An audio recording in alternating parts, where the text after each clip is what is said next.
తాకట్లో ఉన్న మీ బంగారాన్ని విడిపించి ఆ రోజు ఆన్లైన్ రేటుకి కొంటాం. Sharma gold company. నమస్కారం, సుమన్ టీవీకి స్వాగతం. నేను మానస. ఈ రోజు మనతో పాటు ఉన్నారు ప్రముఖ విద్యావేత్త, ఆధ్యాత్మికవేత్త డాక్టర్ భట్టిప్రోలు విజయలక్ష్మి గారు. వారితో మాట్లాడదాం.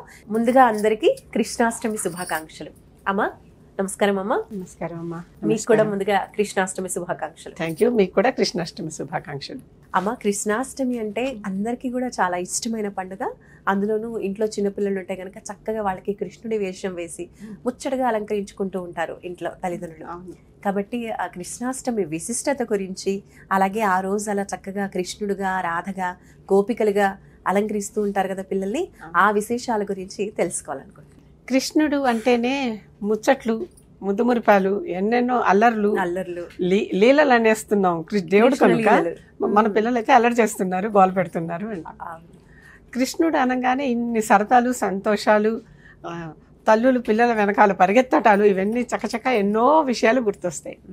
అవన్నీ గుర్తు తెచ్చుకుంటూ ప్రతి ఇంట్లోనూ కృష్ణుడు ఉన్నాడు, ప్రతి ఇంట్లోనూ రాధ ఉంది అని చెప్పటానికి ఒక సింబాలిక్గా ఇంట్లో ఉన్న పిల్లలని కృష్ణుడిగా, రాధగా అలంకరించి, మగపిల్లవాడైతే కృష్ణుడిగా అలంకరించి ఒక నెమలి పింఛం తల మీద పెట్టి ఫ్లూట్ ఒకటి చేతికిచ్చి చక్కగా అలంకరిస్తారు.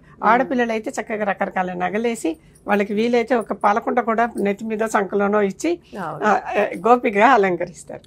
చక్కగా ఇవన్నీ సరదాలు బాగుంటాయి. కొంతమంది కృష్ణాష్టమికి కేవలం భజనలు చేయటం పెట్టుకుని భజనలు చేస్తూ ఉంటారు. కృష్ణుడి భజనలే. ఇప్పుడు ఇస్కాన్లోను అలాంటి చోట వాళ్ళు బాగా భజనలు చేస్తారు. భజనలు చేసి వాళ్ళు పూర్తిగా దేవుళ్ళలో లీనమైపోయి ఇన్హిబిషన్స్ ఉండకూడదు, అది వాళ్ళ మొట్టమొదటి ప్రధానమైన ఫిలాసఫీ. హ్యాపీగా డాన్స్ చేస్తారు, అసలు వాళ్ళని వాళ్ళు మర్చిపోయి డాన్స్ చేస్తారు. ఈ ఇన్హిబిషన్స్ ఉండకూడదు అనేది మళ్ళీ కృష్ణుడే చెప్పాడు. అదే గోపికా వస్త్రాపహరణం. దేవుడి దగ్గరికి వెళ్ళాక అసలు ఎటువంటి ఇన్హిబిషన్స్ ఉండద్దు అని చెప్పేటటువంటి దానికి సీన్ అనమాట అది. ఇలాంటివన్నీ చెప్పారు కనుక అటువంటి గోపికలు, అటువంటి కృష్ణులు ఇంటింట మాకు అందరి చోట్ల అందరూ ఉన్నారు అని. కృష్ణుడు చేసే అల్లరికి ఒక చిన్న ఉదాహరణ.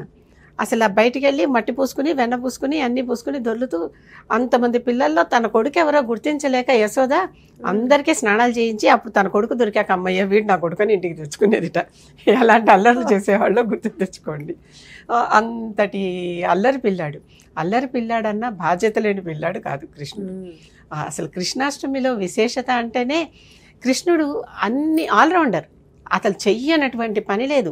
పిల్లలతో పిల్లల్లాగా అల్లరి చేయటం, వెన దొంగతనాలు చేయటం, ఉట్టి కొట్టడం లాంటి పనులన్నీ చేశాడు. మళ్ళీ పెద్దవాళ్ళకి ఎవరికైనా అవసరం వస్తే వెళ్ళిపోయి అక్కడ చిన్నతనంలోనే గోవర్ధన పర్వతం ఎత్తి అందరినీ రక్షించి అట్లాంటి పనులు చేశాడు. ఇంటి మీదకి ఎవరైనా రాక్షసులు వచ్చేస్తుంటే వాళ్ళందరినీ చంపేసి ఆ పనులు చేశాడు.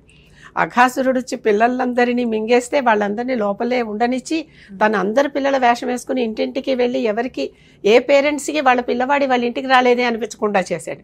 తర్వాత మళ్ళీ అఘాసురుడిని చంపి అందరినీ బయటికి తెచ్చాడు.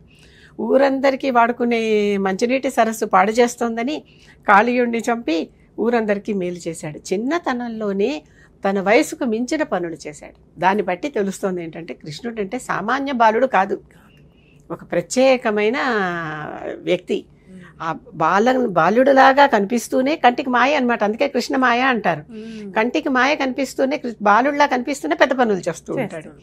అందుకనే పోయి ఈ రాసలీలలో అవి చేస్తూ ఉంటాడు. చిన్నపిల్లడికి రాసలీలలు ఏమిటి అని ఎవ్వరు కూడా ముందర కొన్నాళ్ళు చూసి చూడుంటుంటారు, తర్వాత దండిస్తూ ఉంటారు. భార్యాభర్తలు వాళ్ళల్లో వాళ్ళు కొట్టుకుంటూ ఉంటారు. ఇదంతా మళ్ళీ కృష్ణలీలే. ఎటొచ్చి అన్నీ నేనే అని చెప్పటం ఆయన ఉద్దేశం. ఎక్కడైనా నేనే ఉన్నాను అని చెప్పటమే ఉద్దేశం. ఈ కృష్ణాష్టమికి ఇప్పటికీ కూడా చాలా చోట ఉట్టి కొట్టే సంప్రదాయం ఉంది.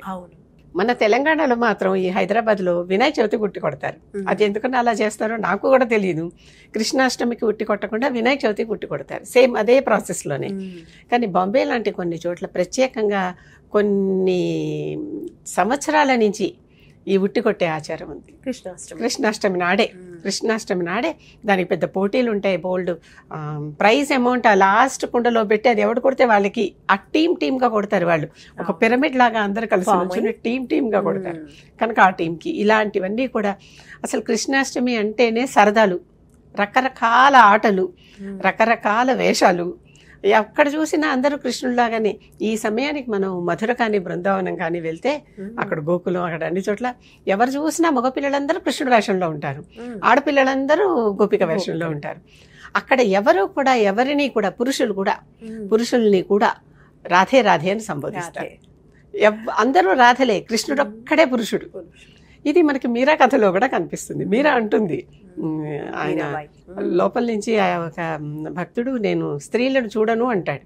అరే కృష్ణుడు ఒక్కడే పురుషుడు అనుకున్నానే, ఇక్కడ ఇంకో పురుషుడు ఉన్నాడా అంటుంది. అందరూ స్త్రీలే అనుకుంటున్నా నేను అని అన్నట్టే అప్పుడు ఆయన గ్రహించుకుంటాడు కృష్ణుడు ఒక్కడే పురుషుడు, మిగిలిన భక్తులందరూ మనం ఆయనకి దాసులం, స్త్రీలమే అని చెప్పి మళ్ళీ వెనక్కి వస్తాడు ఆయన. ఇలాంటి కథలన్నీ మనకి కృష్ణుడిలో చాలా కనిపిస్తాయి. ఈ అష్టమి నాడు అష్టమ గర్భంగా పుట్టినటువంటి కృష్ణుడి పుట్టినరోజుని వేడుకగా చేసుకోవటం అందరికీ అలవాటు. మన సనాతన సంప్రదాయంలో, హిందూ సంప్రదాయంలో ఇది ఎన్నేళ్ల నుంచో, కొన్ని తరాల నుంచి చేస్తూ ఉంటారు. ప్రతి ఇళ్ళు ప్రత్యేకంగా ఆ రోజున ప్రత్యేకమైన వంటలు చేసి ఆయనకి నైవేద్యం పెడతారు. పూరిలో అయితే అది కూడా కృష్ణ మందిరమే కదా జగన్నాథుడు. పూరిలో అయితే ఛప్పన్ భోగ్ అని అన్ని భోగ్ అంటే ప్రసాదాలు, అన్ని రకాల ప్రసాదాలు చేసి ఆయనకి నైవేద్యం పెడతారు. అసలు అక్కడ జరిగేటటువంటి కోలాహలం, మధుర కానీ బృందావనం కానీ పూరి కానీ జరిగే కోలాహలం ఈ కృష్ణాష్టమికి మిగిలిన చోట కొంచెం తక్కువేమో అనిపిస్తుంది నాకు.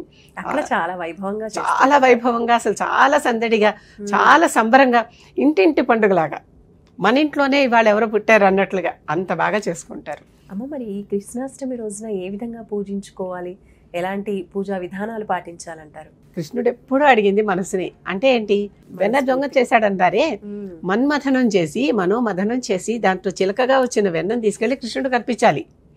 అసలు పెట్టాల్సిన నైవేద్యం అదొకటే, మిగిలినవన్నీ మనం పైనుంచి కల్పించుకున్నవి. ఎప్పుడు కూడా నైవేద్యం విషయంలో నేను ఒక మాట చెప్తూ ఉంటా, దేవుడికి చూపించి మనమే తింటాం. అవును, ఎన్ని చేసినా, ఈ చెప్పని భోగ్ చేసినా, ఇంకెన్ని చేసినా అన్ని దేవుడికి ఇలా చూపిస్తాం. దేవుడికి చూపు మనకే మేపు, మనమే తింటాం అవన్నీ. మన దేవుడు అడిగింది ఏంటి, వెన్న.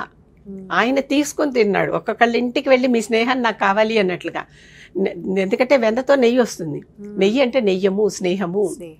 అసలు నెయ్యికి స్నేహము అనే ఇంకో పేరుంది, మనం రోజు వాడే భోజనంలో వాడే నెయ్యికి. అటువంటి స్నేహం అన్నమాట. ఆ స్నేహాన్నే అతను కోరుకున్నాడు. కనుక కృష్ణుడికి పెట్టాల్సిన అసలైన నైవేద్యం ఏమన్నా ఉంది అంటే వెన్న. అది కూడా నవనీతము, అప్పటికప్పుడే తీసిన వెన్న, అప్పటికప్పుడే తీసినటువంటి వెన్న, మళ్ళీ పాతది కాదు. మన మనస్సు మథనం చేసి ఆ మనోమథనంలో నుంచి పుట్టినటువంటి స్నేహాన్ని ఆయనకు అర్పించడమే ఆయనకి ఇచ్చే అసలు సిసలైన నైవేద్యం. సో ఈ కృష్ణాష్టమి పండుగ రోజు నిజంగా ఆ కృష్ణ లీలల గురించి, కృష్ణ పరమాత్ముల గురించి, అలాగే ప్రత్యేకించి కృష్ణుడికి ఇష్టమైన నైవేద్యం గురించి తెలియజేశారమ్మా. ధన్యవాదాలు, నమస్కారం. చూస్తూనే ఉండండి సుమన్ టీవీ. నమస్కారం.